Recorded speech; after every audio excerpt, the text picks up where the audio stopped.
Eccoci qua ragazzi, salve a tutti, bentornati sul canale o benvenuti magari per chi passa per la prima volta sotto questo contenuto verso Roma-Napoli, partita che si giocherà domenica alle 20:45, però volevo fare il punto della situazione con voi, tra gli infortuni, chi rientra ovviamente in casa Napoli e uno spunto tattico avendo visto la Roma ieri sera in Europa League contro il Midtjylland e una notizia che è uscita l'altro ieri, un dubbio di formazione che potrebbe poi fare al caso nostro per ciò che ho visto ovviamente personalmente nella partita della Roma di ieri. Ci arriviamo, fatemi sapere come sempre la vostra qui sotto nei commenti, se volete iscrivetevi al canale attivando la campanellina, mi date una grossa mano a far crescere il canale stesso e ovviamente con la campanellina restate aggiornati voi per i caricamenti futuri. Se vi piace il video un bel like, fa piacere al sottoscritto e come sempre l'algoritmo si diverte. Partiamo da questo dubbio, questa indiscrezione di formazione e poi la andiamo a riportare sulla lavagna in base alla partita che ha giocato la Roma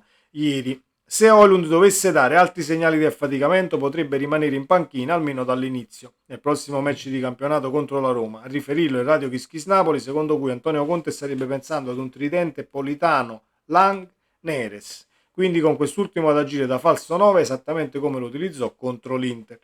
Ovviamente tanto dipenderà anche dalle condizioni di Højlund, come già scritto, perché nell'ultima partita è sembrato un po' sottotono, sbagliando il rigore, eccetera, eccetera, eccetera. Ci spostiamo un attimo alla lavagna molto rapidamente, non mi prendo tantissimo tempo. Quando la Roma si è affacciata nella metà campo avversaria, ovviamente devi portare a casa la partita e quindi ti spingi in avanti per dar fastidio all'avversario. Sei in casa contro di noi, quindi Roma-Napoli. Non credo che la Roma poi faccia una partita col blocco basso, il pullman, eccetera, eccetera. Quindi ieri sera, impressione nella metà campo avversaria, la Roma presentava due linee tra attacco e centrocampo con due centrali che restavano quasi sulla linea ovviamente di metà campo a vigilare, ecco, mettiamola così. Quindi si crea questa situazione qui dove praticamente terra di nessuno. Due trequartisti con Neres che si va a sganciare dai due centrali e può ricevere qui con i due tre quarti, avresti, diciamo che avresti una soluzione in più, anche perché schierando la punta tra virgolette di peso, mettiamo che schieri Højlund, comunque un centrale si va a prendere la punta e non è che diciamo non glielo puoi far fare, però per caratteristiche Neres è più quello che si stacca dalla linea di difesa, al limite può andare a ricevere come un trequartista, facendo poi girare l'azione sia a destra che a sinistra. A me è balzato subito all'occhio questa situazione dal punto di vista tattico e mi sono detto ma perché no? Perché non provarlo? Ovviamente sempre se Højlund è in una condizione fisica che te lo rischi, non lo vuoi rischiare, lo vedi un tantino spento tra virgolette e quindi potresti optare per questa soluzione che dal punto di vista tattico avrebbe per quanto mi riguarda il suo perché, ma sono sempre dell'opinione due trequartisti dietro la punta e poi magari al limite se vedi che hai sprecato un uomo, ecco, tra virgolette, in fase offensiva perché eh,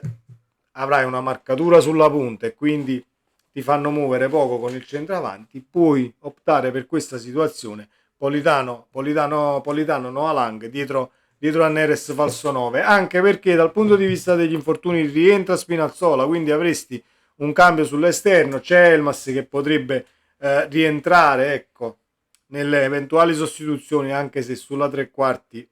alla Noalango, alla Neres non è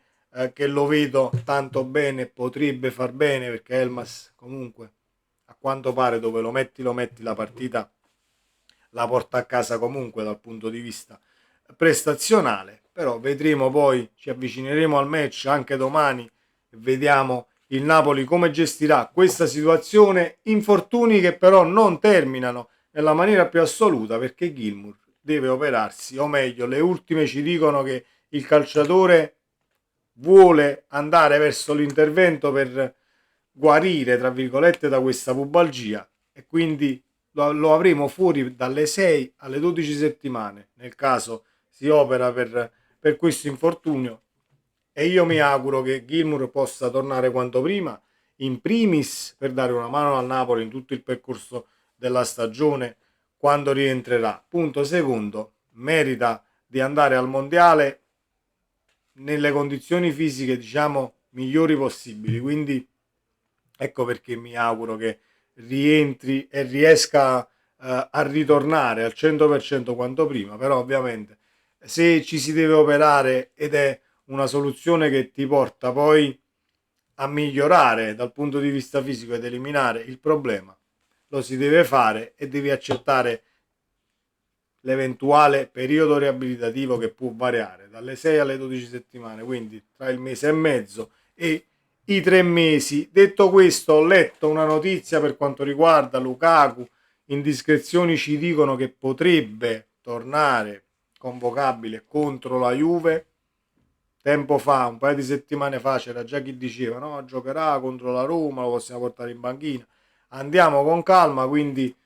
possiamo già parlare di un Lukaku che potrebbe, ecco, rientrare tra i convocati contro la Juventus, e ben venga, così ci si è messi alle spalle anche quell'infortunio e quel brutto momento che abbiamo vissuto prima che iniziava il campionato, perché ovviamente hai perso l'attaccante titolare e tornerà Lukaku, così come rientreranno anche gli altri pian piano, e il Napoli speriamo avrà una rosa a disposizione più ampia, perché al momento dobbiamo comunque fare di necessità virtù e cercare di trovare la quadra per quanto riguarda chi hai disponibile sulla panchina. Ce ne sono tanti fuori, ma è il momento di tenere un attimo botta, perché poi torneranno a disposizione e potrai dire la tua anche dal punto di vista numerico, non abbassando assolutamente nemmeno dell'1% la qualità in campo, potendo schierare poi la rosa a disposizione, così come anche Meret la frattura è un segnale incoraggiante, ci scrivono, arriva da Alex Meretti, il portiere azzurro ha finalmente rimosso il gesso dal piede infortunato, questo passo cruciale segna l'inizio della fase di rieducazione, se la riabilitazione procederà senza intoppi, il rientro del numero 1 partenopeo non dovrebbe essere molto, ma molto lontano. Leonardo Spinazzola è una novità. Il recupero di Leonardo Spinazzola è una risorsa importante sulla fascia sinistra perché garantisce ampiezza sulla corsia mancina. Il percorso è fissato, avrà spazio all'Olimpico probabilmente in corso d'opera, e mi fermo in corso d'opera e sono d'accordissimo, perché comunque rientri comunque da un infortunio e non è il caso iniziare con Spinazzola, però avresti sia l'eventuale cambio da quarto di centrocampo, dove credo Leonardo si può trovare molto ma molto bene in quella posizione per ciò che poi dobbiamo fare sulle fasce, assistendo la tre quarti, scendendo sulla fascia più verso l'interno, calciatore molto ma molto intelligente, senza nulla togliere ad Olivera, che chiamate in causa comunque la prestazione nell'ultima partita l'ha fatta. La Roma ovviamente schiera Sule e Selic da quella parte, e dall'altra parte ci saranno Wesley e Pellegrini, credo, salvo cambi di formazione, perché la squadra di Gasperini ieri è scesa in campo con i titolari, quasi tutti i titolari, e bisogna valutare, almeno non ho ancora letto niente perché mi faccio i fatti miei in azzurro,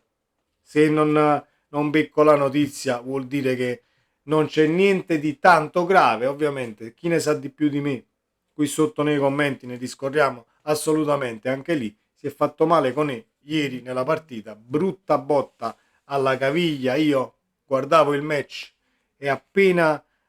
ovviamente ho visto l'intervento malconcio mi sono detto porca miseria, che brutta quella situazione con la caviglia girata. Vedremo poi se potrà essere del match o devi ripiegare su qualcun altro. Nel caso non dovesse giocare con che a me piace e non poco come calciatore, la Roma saprà sicuramente come sostituirlo, però